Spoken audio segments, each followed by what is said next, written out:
सवाल का जवाब। रीना ने कैसे दिया जवाब। अनजान शहर और उस पर घिरती शाम। रीना का मन घबराने लगा था। वह सोच रही थी, आज के जमाने में पति के साथ होना भी कौन सी सिक्योरिटी की गारंटी है।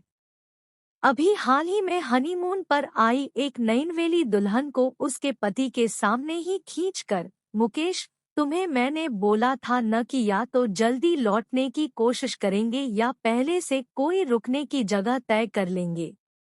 तुमने दोनों में से एक भी काम नहीं किया। रीना ने अपने पति मुकेश से शिकायती लहजे में कहा। अरे डार्लिंग, चिंता मत करो। मुकेश अपनी दुकान के लिए खरीदे गए माल का हिसाब मिलाते मिलाते बोला, यहाँ ज्यादा देर हुई तो राजन के यहाँ रुक जाएंगे। पिछली बार याद है कितना गुस्सा कर रहा था वह कि मेरा घर होते हुए भी होटल में क्यों रुके। राजन मुकेश का दोस्त था, अक्सर उनके घर आता जाता रहता था, लेकिन चूंकि रीना अपने घर परिवार में ही खुश रहने वाली औरत थी, सो उसे जल्दी किसी से घुलना मिलना पसंद नहीं था। अरे तुम पागल हो क्या? रीना झल्ला गई। राजन कौन है तुम्हारा? चाचा, मामा, नाना। मैंने पहले भी कहा है कि किसी के भी घर यूं ही नहीं रुकना चाहिए, फिर होटल का खर्च लगेगा। माल लेने आते हैं, यहाँ घूमने थोड़े ही। मुकेश ने उसे समझाने की गरज से कहा। रीना चिढ़कर यह कहते हुए चुप हो गई, जो मन में आए करो। आखिर वही हुआ जो रीना नहीं चाहती थी। सारा सामान लेते लेते शाम के 7 बज गए।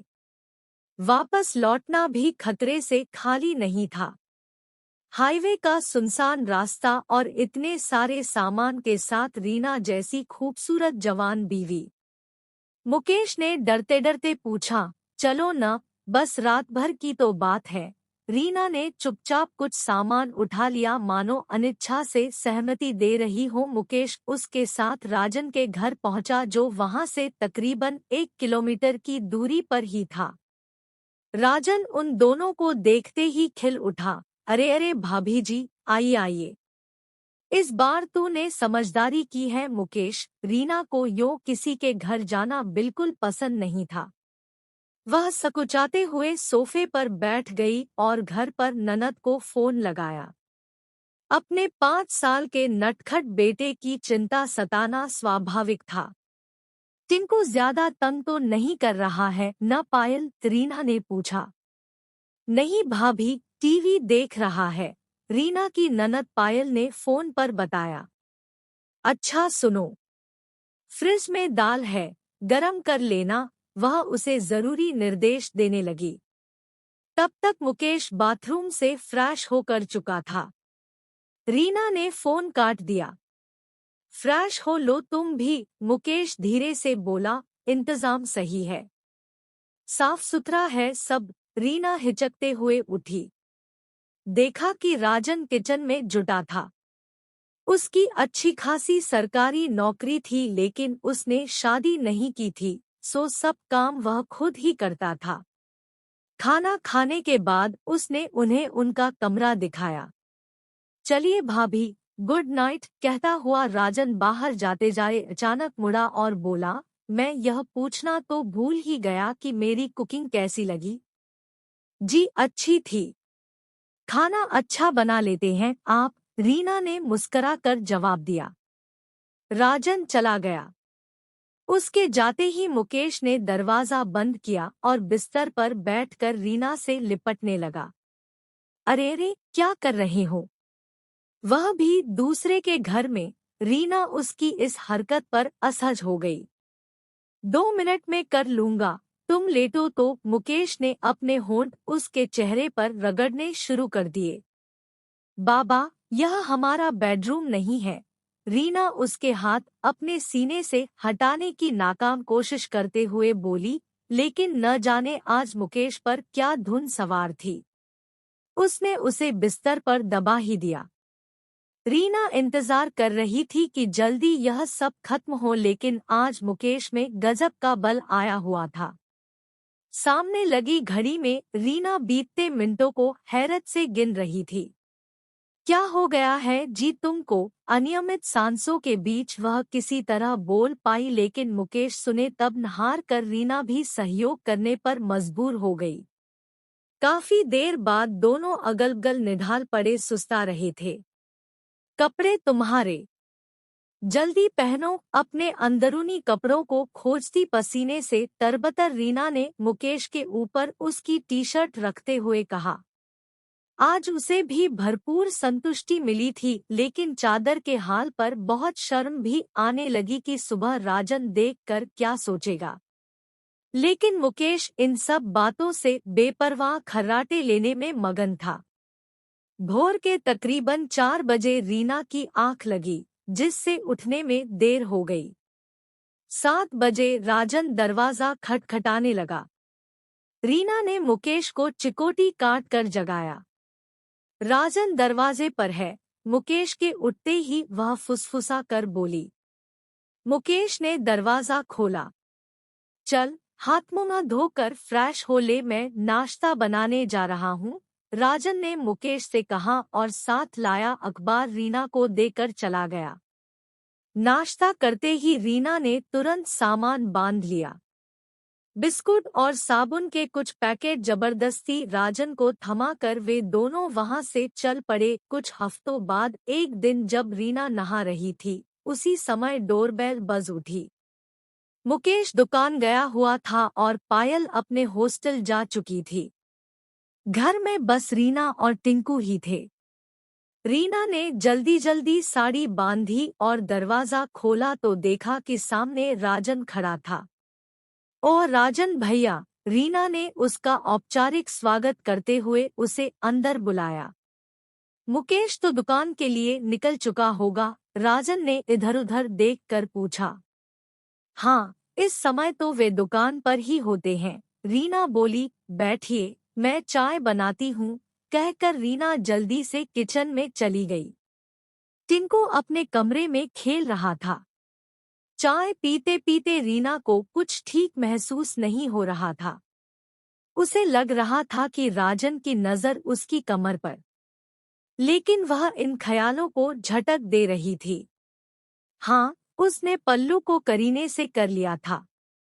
रुकिए, मैं मुकेश को फोन करती हूँ, ऐसा बोलकर वह उठने को हुई कि राजन ने हाथ पकड़कर जबरदस्ती रीना को बिठा लिया।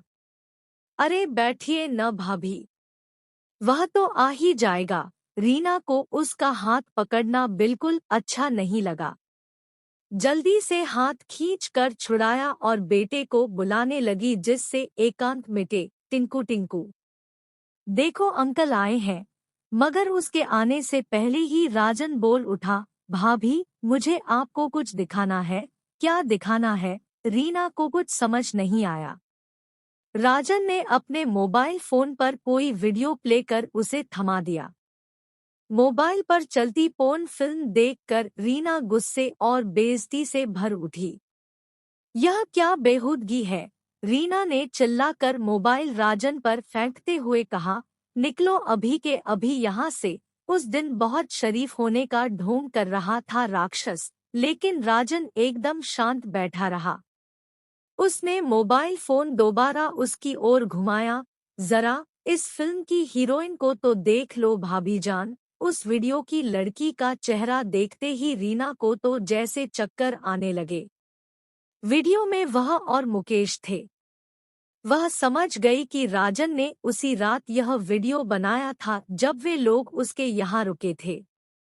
मैंने ही मुकेश के खाने में वह मर्दानगी की दवा मिलाई थी जिससे वह आपको खुश कर दे और मैं वीडियो बना सकूं। राजन बेशर्मी से हंसता हुआ बोला। हा हा हा, वह बेचारा अनजाने में ही हीरो बन गया। रीना बेइज्जती के मारे वहीं फूट फूट कर रो पड़ी। चिड़िया जाल में फंसी समझकर राजन ने उसके कंधे पर हाथ रखा और कहा। भाभी, आपकी आंखें प्यार में डूबी अच्छी लगती हैं, रोती नहीं। चलिए बिस्तर पर, एक फिल्म मेरे साथ भी बना ही लीजिए। मुकेश से भी ज्यादा मस्त कर दूंगा आपको। मेरी कमाई भी उससे तिगुनी है और मुकेश को हमारे बारे में कुछ पता भी नहीं चलेगा, राजन ने बेशर्मी से कहा। रीना को अपने कानों पर यकीन नहीं हो रहा था कि उस दिन का उतना सभ्य राजन आज इतने गंदे तरीके से उससे बातें कर रहा है। वह शेरनी की तरह उठी और उसे धक्का देकर दूर धकेल दिया। वह सोफे के पास जा गिरा लेकिन खुद पर काबू रखता हुआ गुर्राया, रीना, मैं तुझे मसल कर रहूंगा और ज्यादा नानुकर की न तो तेरी यह फिल्म जाएगी वेबसाइट पर। जब से तुझे देखा है, तुझको ही सोच सोच कर सपने देखता हूँ, मुझे आज मना मत कर। राजन फिर से उठा और रीना को अपनी बाहों में भर लिया। रीना ने अपने सिर का जोरदार प्रहार राजन की नाक पर किया। वह दर्द से बिलबिलाता हुआ नीचे बैठ गया। नाक से खून आने लगा था। रीना ने उस पर लात-मुक्कों की बरसात कर दी। वह खुद को बचाने के लिए इधर से उधर हो रहा था। शोर सुनकर टिंकू भी वहां आ चुका था और वैसा सीन देखकर घबरा कर रो रहा था।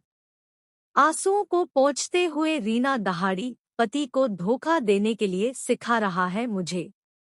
वेबसाइट पर डालेगा मेरा वीडियो? हैवान, जाकर डाल दे, कौन क्या कर लेगा मेरा। इसमें मैं अपने पति के साथ हूँ, कोई गलत काम नहीं कर रही। अखबार वाले मेरा नाम छिपा लेंगे, टेलीविजन वाले तेरा चेहरा वायरल कर देंगे और पुलिस चुटकी में इस वीडियो को डिलीट करवा देगी। जेल में तू सड़ेगा, मेरा कुछ नहीं बिगड़ने वाला। राजन किसी तरह से संभलता हुआ वहां से भागने की कोशिश करने लगा, पर रीना के हाथ में पास रखा पेपरवेट आ चुका था। उसने मार मार कर राजन की खोपड़ी से भी खून निकाल दिया। वह बेहोश होकर लुढ़क गया। रीना ने मुकेश को फोन कर दिया। वह पुलिस को साथ लिए ही घर आया। राजन के इस रूप पर मुकेश को भी भरोसा नहीं हो रहा था।